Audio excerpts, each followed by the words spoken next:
Welcome everyone to the next Well Woman Guest Speaker series. When I created that name, I didn't realise how hard it was to say. Next year's going to be simpler.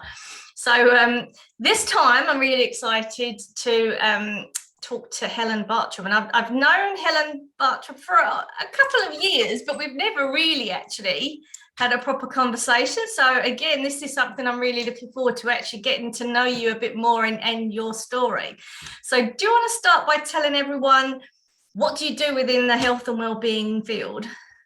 Thanks, Sarah, for having me. And what I do, I work as a hypnotherapist and also work as a hypnobirthing practitioner. So that's what I do. And I'm really excited about that. Hypnotherapy is something I really love. So I'm really, really looking forward to talking to you about the hypnobirthing and how that works. A bit late for me, but hopefully it won't be late for some of the people in the circle.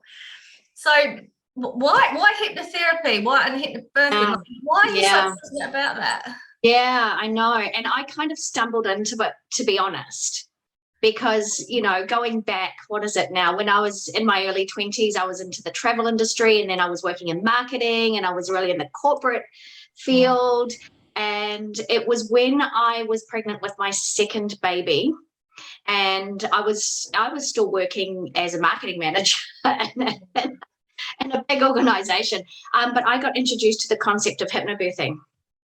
And I had been really open to those types of ideas and concepts. And it was just that it came across my field. In fact, what happened was my auntie, she does similar stuff to what I do now. And she was just getting into that. And she came across this book about hypnobirthing, and she was working as a hypnotherapist, and she knew that I was pregnant. And it was kind of like, hey, read this book. Tell me what you think as a pregnant mum. And I read the book. It was really easy to read. It made a lot of sense, despite the name sounding a bit woo-woo. It was like, really, it's grounded in a lot of practical stuff. And so she said, well, I'm thinking of training to teach this program. And she went off to Sydney when I was about 5 months pregnant, did the training, because there was nobody in New Zealand really teaching the program. This is way back 2005. So we go way back now. And so when she came back, she said, well, I'd love to start doing this stuff. Do you want to do it with me? Do you want to be my guinea pig? I love it. And so we had fun with it. We played with it, because basically she was just getting her head around the concept of the course and how to teach it, etc. And I did it, and I found it really, really helpful. It was an interesting year. That year that I was pregnant, for which I was the 9 months I was pregnant, I actually had a lot of challenges, extreme life challenges, shall we say, come our way. And things like we ended up moving house 3 times. And there was a lot of chaos with just outside influences, nothing related to my pregnancy. But what I found is what I was learning through her was really, really helpful for me in my pregnancy, to keep me calm, to keep me relaxed. Yeah. But then in the birth, it was amazing. It was really, really good. And my midwife was blown away by how I was through the birth. And she said to me later, she said, it looked like I had an epidural. It looked like I didn't have one.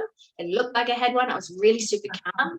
It was working really well for me. And what's more is that I have this photo that now probably thousands of people have seen, because she took a photo of me with my baby after he was born. And I'm 5'0", so I'm tiny. Like my youngest daughter was taller than me when she was 11. Wow. So I'm the average size of an 11-year-old, like the height. So I'm really tiny. And my baby was huge. He was 9 pounds 11. Wow. So oh my God. He was huge. We've got this photo of him on me, and he's laid out on me, and he's like half the size of me. He's this big, fat, happy, chubby baby. She was like, I need to take a photo of him on you, because this has been an amazing experience for her. And so I had a really good experience of this. And it was, what happened was, my auntie who'd introduced me to it, she kind of moved on quite quickly into another field. And she's now an expert in hypnofertility, or shall we say, she uses EFT, hypnosis, a number of modalities. She's very, very successful in the world of natural fertility. So that's where she's been working the last 15 years. And she kind of said to me when Jack was about 6 months old, she goes, you should go and train to teach this program. And I kind of like, yeah, maybe, is it me? Isn't it me? And I thought, well, why not? Got nothing to lose. And so I trained in 2007 to teach the program. And basically, it's been a huge part of my life ever since, because I thought I would just do it while the kids were little. But now they're big, they're all teenagers and older. And there's no way in the world that I would give up doing this, because now that I have taught it for so long, what I ended up doing was creating a New Zealand version of the program. So it was So you had to go to Australia as well when you trained? No, and by 2007, there was someone who trained in New Zealand. Right. And so I trained with them, and I did that for a few years. But then what I ended up doing was it was quite American, and there's nothing wrong with that. But we have a really different system in New Zealand, and the maternity care is just different. And we don't have to fight so much to have a natural birth. It's more part of our system in a way.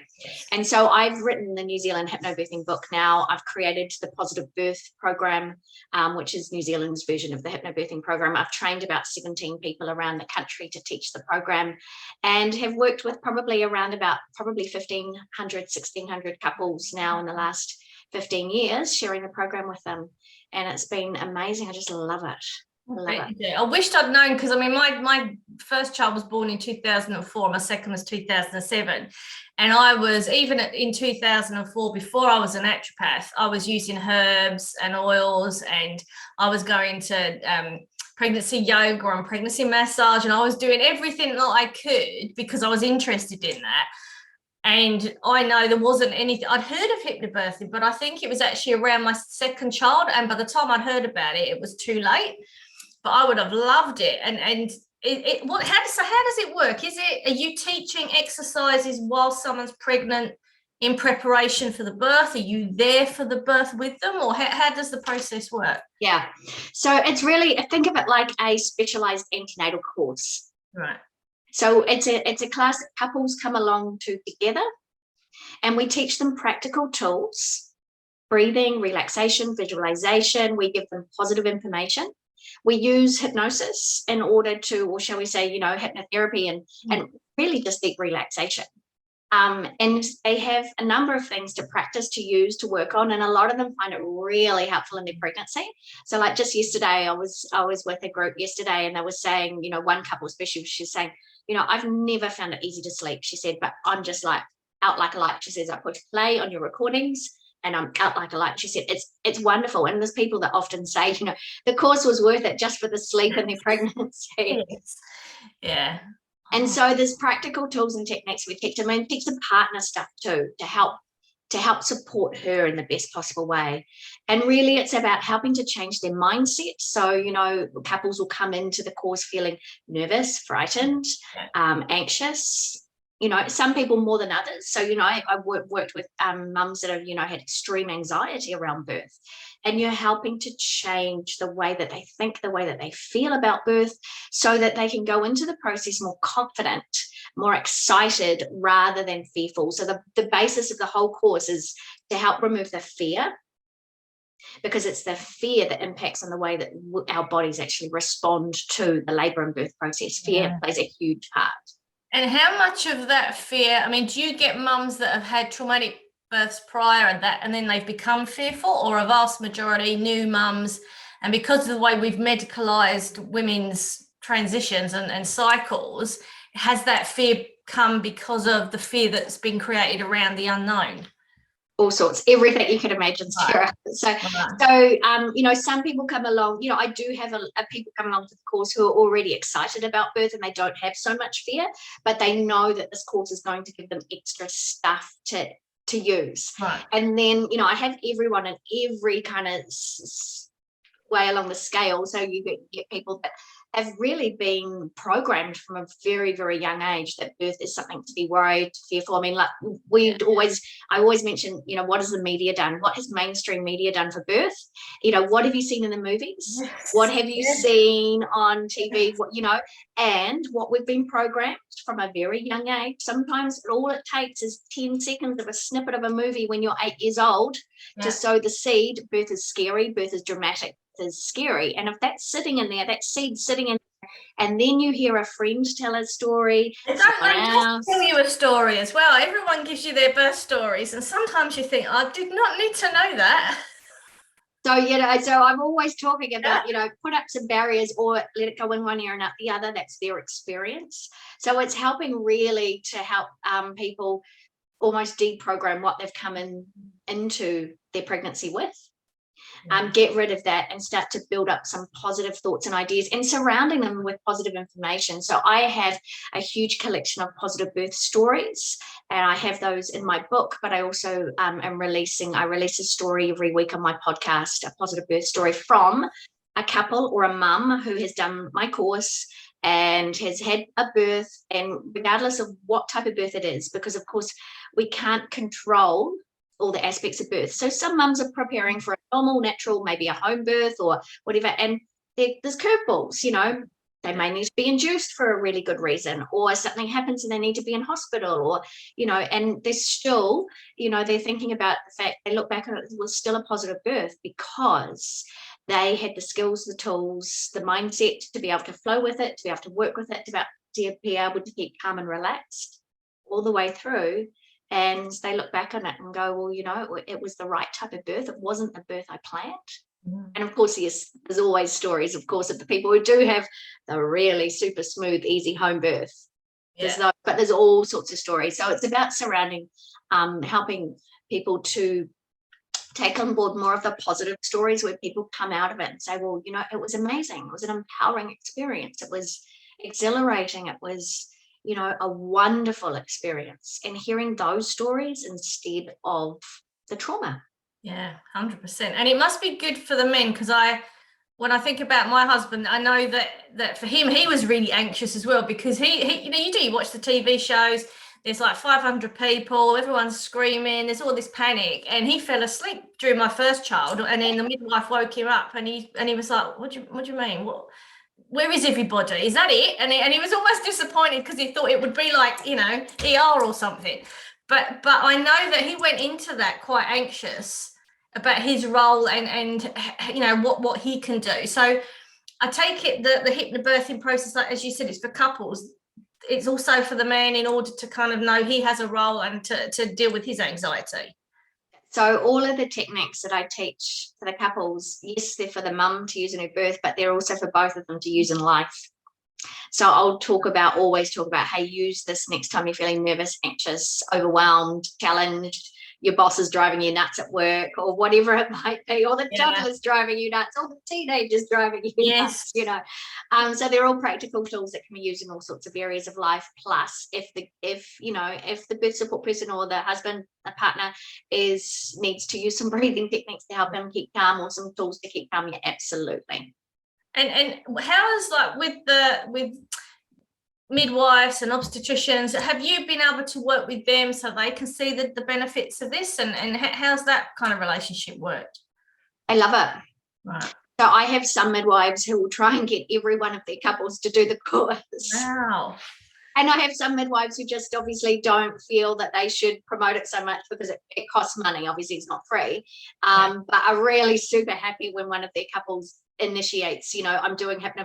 They're like, yes, because they usually find, for the midwives, they usually find that it's an easier experience for them because the couple are empowered with tools, practical tools to use, and they're not relying on the midwife to tell them what to do or whatever. They're very much, and just cruising with the process. And midwife is there to make sure that everything goes okay, and midwife is there to check that nothing's going wrong. It's kind of what it's meant to happen, isn't it? And if they're sitting on their hands in the corner of the room or popping out of the room and coming back and only there for the birth, they love it. And of course, a lot of hypnobirthing mums end up getting to their place of birth almost fully dilated as well. So makes it very easy. That's awesome. And do you train, like, are you training like previous mum? I mean, not you're a previous mum, but are mums coming back and then training with you so that they can teach this, or are you getting midwives that want to learn how to do this process? Or Yeah, so the people that I've trained so far to teach this program have been largely a group of either midwives or hypnotherapists and mums.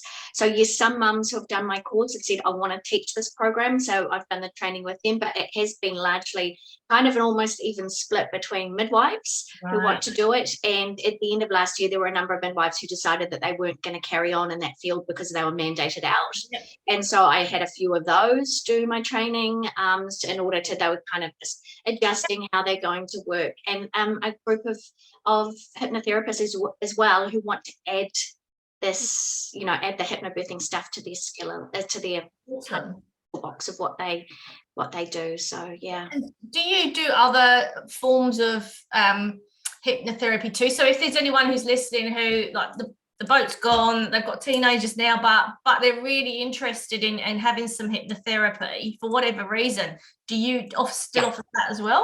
Yeah. So I have an advanced diploma in hypnotherapy, and in the last 5 years, I've been spending a lot of time doing a lot of, so shall we say, hypnotherapy is my day job. Hypnobirthing is the weekend evening job, because of course I can't do a lot of hypnobirthing with couples during the day. So Monday to Friday during the day, I'm seeing clients for all sorts of reasons, and it could be anything from addictions, phobias and fears, just stress related issues, you know, so many different things. You know, eating issues, weight loss, hypnotherapy for weight loss, hypnotherapy for women having trouble going through menopause, trauma. I'm doing a lot of trauma, and I've actually ended up doing a lot more work in the field of helping, you know, specialized stuff for women and couples who have actually experienced birth trauma previously. So if they needed something a little bit more in depth than what the hypnobirthing course offers, I will work with specific birth trauma, miscarriage support, healing, all of that kind of stuff, because, and it's a lot of it is about emotional release. So I've put my hands to my chest. Emotional release. A lot of people are carrying a lot of stuff from previous experiences that they've had in their life, which they may or may not have classified as traumatic. Right. So, and it's about, you know, discovering what is it that's creating the feeling in the body, going back to the very, very origin of that, releasing that. And therefore, when you release that, you start to be able to release a whole lot of other things which are impacting on the way that we feel today. So it might be that you haven't necessarily had a massive traumatic event happen, but you feel stuck somehow and you feel like you're not moving forward, then that might be a sign that there is something stuck that could be released through hypnotherapy. Yeah, and I'll give you an example from a lady who came to me because she needed to lose weight, and she needed to lose weight. She was obese, shall we say, and she just couldn't do it. She couldn't do it, and she was binge eating. And so what we did was we ended up finding the trigger, so the feeling in her body that she experienced when she just shoved food into her mouth. We followed that feeling back. So the beauty of hypnosis and hypnotherapy is that you can get to this part of your mind that's not usually there in your conscious day-to-day mind, and it gets your day-to-day analytical, rational mind out of the way, and that deeper part of you to be able to follow that feeling back in time to when you first felt that feeling. So for her, what had happened to be was she went back to the age of 4, and she'd just fallen off her bike. So she'd fallen off her bike, she'd grazed her knee. So she's just outside the house or just out in the driveway or the footpath. She runs down the driveway behind the house to the garage where Dad's working, and Dad's chopping wood. And she's like, Dad, I grazed my knee. And he's got the axe in his hand. So, all right, it's all right, we'll just chop it off. that, you know, we joke about these things as adults. That was her trauma. Wow. So we say that's not a traumatic experience, but that created the seed of the feeling. That feeling was in there, and that feeling was triggered as an adult. Every time she had any kind of emotional challenge, she had an argument with somebody, argument with a boyfriend, argument with a friend, falling out, with some bad words, it would trigger that feeling. And her response to it became, I need to eat to get rid of the feeling. I need to eat to get rid of the feeling. And you know what we did? We did a number of other things with her as well. So it wasn't all in one session that we nailed this. We got, 3 or 4 sessions with her around a whole lot of things. We got to this, but in 6 months, she lost 25 kilos. Wow, just by releasing that. And that's an example of, starting to listen to the body, what the body is telling you. So stop, be aware. Okay, every time I go to do this. So this will be something you use for a lot of addictions and a lot of behaviors.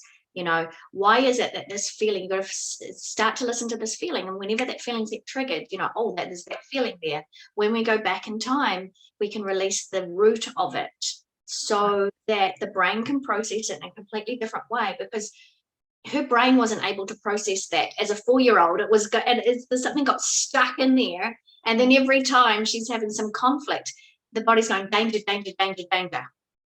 And she's trying to suppress the danger, as people do when they drink, when they eat, when they smoke, all sorts of things. Wow. And so we released that, and then she was able to change her patterns, her behaviors, her habits, and completely different woman. Wow, that's amazing. Yeah, and that's just an example. So there's lots of those different types of stories, and often the trauma is not that traumatic. It's just how much of that comes from childhood, where somebody says is the vast majority of our issues as adults is because someone has said something flippant, it was meant as a joke, didn't think anything of it, and then a child, because they're so young, doesn't understand that, Mickey taking, and then it's held on. Yeah, I know. Another one was just the other day, a lady was like, my mum wouldn't let me wear that dress. She's about 5 years old.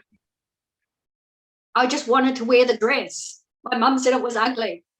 But the funny thing is from a different perspective, from a parent, we've got to not then worry about, are we traumatizing our kids with these casual? What have I done to my kids? Shit. So the thing is that, not everybody is going to have the same response to these things, but we all have things. We all have memories. We all have things, that conversations, I've told my mum some of the things that, I've learned that have triggered me, and she's horrified. Really? And it hasn't been major things. They're just like, but we all have that. Some of it results in our unhealthy behavior as adults. Some of it doesn't, a lot of it doesn't. But it's just recognizing. It's really, really super interesting, and recognizing the feeling, because the body usually comes up with a feeling. So is the hypnotherapy, is it a mix of relaxation, visualization, awareness of those feelings, and kind of tapping into what you already know, but for whatever reason it's just kind of hidden under layers of stuff? Yeah, it's kind of all of that and more. Right. So when we do hypnotherapy, relaxation, definitely. It's about relaxation, so that the conscious mind can just relax a little, to allow the wisdom that is within us, within all of us, to come up to the surface, for us to be able to find it. And really, I'm just a facilitator for people to find the healing for themselves, because everyone has it within them. Yeah. Just sometimes they just need some guidance, some direction, some help, someone to hold their hand along the way to help point them in the right direction, because we all have the ability to heal within us in these different ways. So visualization, absolutely. But what usually, in terms of recognizing the feeling in the body, most people will immediately know it. A lot of people will come to me, start to talk about the issue, and they'll get emotional, and I'll be like, right, where's the feeling? Where's the feeling? And it's a lump in my chest, it's a sick feeling in my stomach, it's, my throat's clenched up, pressure in my head. Okay, let's follow that feeling. Let's get into a state of relaxation and let your subconscious mind take you to the source of that feeling. And for other people, it's a little bit more difficult. It's like, I'll say, okay, well, next time it comes up or whatever like that, you need to start to tune into your body, because of course some of us are dissociated bodies. So it might be about helping somebody to learn to relax into their body, to learn to listen to their body. And that was something that I wasn't aware of until I started doing this work. And I think about all the times when my body was yelling at me. And we just need to start to tune in. Our body's wise. And it's really interesting. This is a thread that's come up through all of the women that I've spoken to, is how many times what we're looking for is inside us, that we look externally for answers, but actually the answers aren't outside, they're inside. But it takes courage to stop and to go inside, because then that stuff's going to come up that you have to deal with, but it's the only way to move forward. But we know it deep down, we have the answers to everything if we're willing to take the time.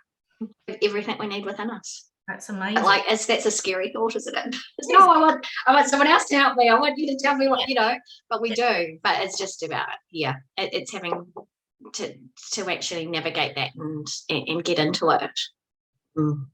So bearing in mind you've been on this amazing journey and you've gone from being in the corporate world to now being in the hypnotherapy world, if you could go back in time, what would you tell your 20-year-old self? What like bit of wisdom would help your 20-year-old self navigate the next so many years? More listen to your body, follow your intuition.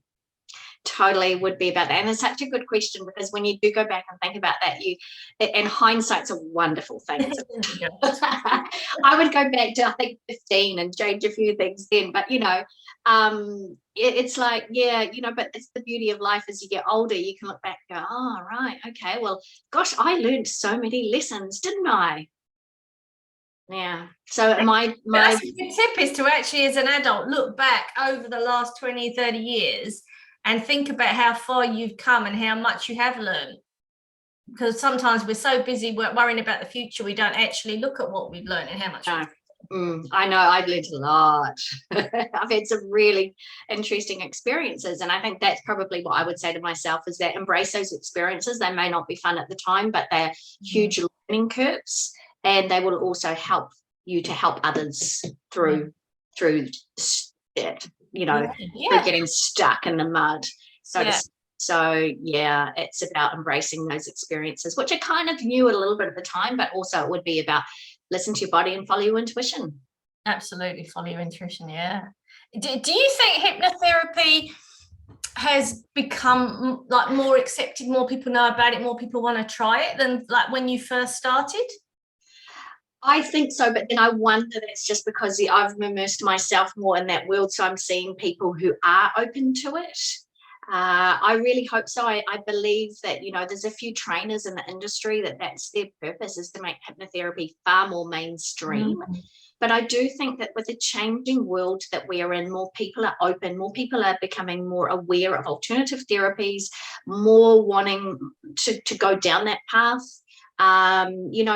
Kind of like a change of consciousness in the world, so that more people are, okay, and they're opening themselves up far more than they were, say, 20 years ago. Yeah.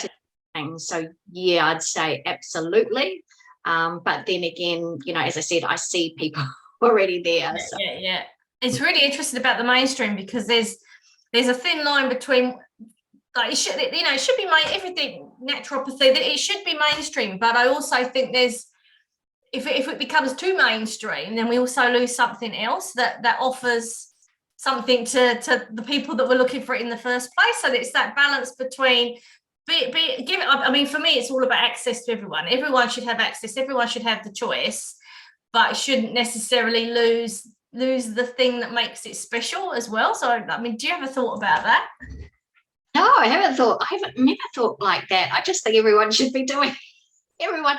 I think it should be alongside. I would love to see a time where mainstream medicine, is far more. I don't, where doctors say, well, I don't think I can help you there, but a naturopath could help you. And yes, there are a few doctors like that, but not many, shall we say. They're very thin on the ground. That's changing as well. I think that there's a big shift, and it might take 10, 20, I don't know how many years, but I do think there seems to be, even in the time that I've been around, there seems to be a lot more openness to it. It's still a bit taboo to be a GP or a doctor that's open to hypnotherapy or naturopathy or yoga or whatever. But there are doctors there, but they keep it quiet. And then eventually, hopefully, I would love to see, you could go to a GP clinic where there is a hypnotherapist and a naturopath and a nutritionist and a Reiki practitioner and a yoga. You can choose who you want to work with, rather than it just being that or that, and then everything's kind of kept secret. Totally. And I think I've come across a few groups of people who are really trying to make that happen. Yeah. Let's have an integrative wellness community, and we have everyone there, and we refer to each other, and we work as a team. And I think that, to me, would be a beautiful future. beautiful future. So, you know, we kind of have to just keep taking one step at a time in that direction.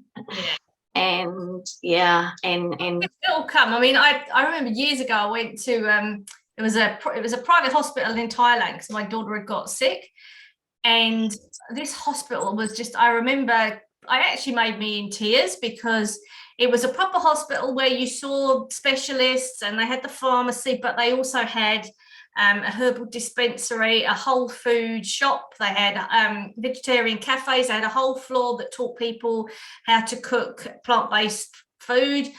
Everyone who was in the hospital staying overnight got vegetarian whole food meals, not jelly and ice cream. And it was just everything was there. And to me, it was like, it can be done. And you know, I saw that as the role model. That's how it could be. People could just do whatever they need rather than, you know, have to go down one path. It would be amazing. Awesome.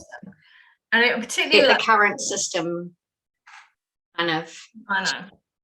It will. Well, I mean, even in with the hypnobirthing and the midwifery, I see midwives are using homeopathy and herbs, and so it's happening within midwifery. So it's just maybe the next step.